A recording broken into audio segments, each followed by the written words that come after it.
ಆತ್ಮೀಯ H16 news ಅರ್ಥಾತ್ ಹೇಸಿದ್ದ ನಮಗೆ ಸ್ವಾಗತ. ನಾನು ನಿಮ್ಮವ MI ಅಥವಾ ಮಲ್ಲಪ್ಪ ಶಿವಧರ. ಆತ್ಮೀಯರೇ, ಧರ್ಮಸ್ಥಳ ನಿಜವಾಗಿ ಒಂದು ಭೀಕರವಾದ ಘಟನೆಗಳು ನಡೆದದಂಥದ್ದು ಒಂದು ಸಣ್ಣ ಹಳ್ಳಿಯಲ್ಲಿ ನಡೆದಿಲ್ಲ ಅಂತ ಯಾರು ಹೇಳಕ್ಕೆ ಸಾಧ್ಯ ಇಲ್ಲ. ಇಡೀ ವಿಶ್ವ ಇದ್ರ ಕಡೆ ನೋಡ್ತಾ ಇದೆ. ಭಾರತಂತೆ ಮೊದಲು ನೋಡ್ತಾ ಇದೆ. ಏನಪ್ಪ ಇದು ಅಂತಾರೆ.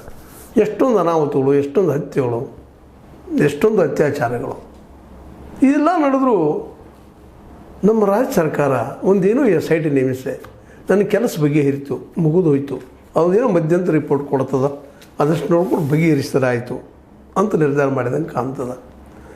ನಿಜವಾಗಿಯೂ ಸರ್ಕಾರದ ಈ ನಡೆ ಏನದಲ್ಲ, ಇದು ಬಹಳ ಖಂಡನೀಯ. ಯಾಕಪ್ಪ ಅಂತಂದರೆ ಒಂದಲ್ಲ ಎರಡಲ್ಲ ಎಂತೆಂಥ ಘಟನೆಗಳೇ ಹೋಗಿದಾವಲ್ಲ. ದಲಿತರ ಮೇಲೆ ಅವ್ರ ಭೂಮಿ ಕಸ್ಕೊಂಡಿದ್ದಾಗಿರ್ಬೋದು, ಅಲ್ಲಿ ಕೀಳಾಗಿ ನಡೆಸ್ಕೊಂಡಿದ್ದಾಗಿರ್ಬೋದು.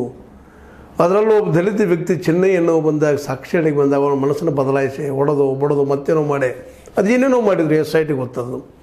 ಇವತ್ತು SIT ಅದನ್ನು ಬಿಡಿಸಿ ಹೇಳ್ಬೇಕಾಗಿದೆ, ಬಾ ಹೆಂಗೆ ಬಿಡಿಸಿದ್ದ ಅವನನ್ನು ಅಂತೇಳಿ. ನಿರ್ಮಾನಂದ ಸ್ವಾಮೀಜಿಯವರ ಮುಂದೆ, ಸ್ವತಃ ನಮ್ಮ ಏನಪ್ಪ ಅಂತಂದ್ರೆ ತಿಮರೋಡಿಯವ್ರ ಮುಂದೆ, ಮಟ್ಟಣ್ಣವ್ರ ಮುಂದೆ, ಅಷ್ಟೇ ಆಗಿ 164 ಅಡಿಯಲ್ಲಿ ನ್ಯಾಯಾಂಗದ ಮುಂದೆ, ನ್ಯಾಯಾಲಯದ ಮುಂದೆ ಸಹಿತ, ನ್ಯಾಯಾಧೀಶರ ಮುಂದೆ ಸಹಿತ ತನ್ನ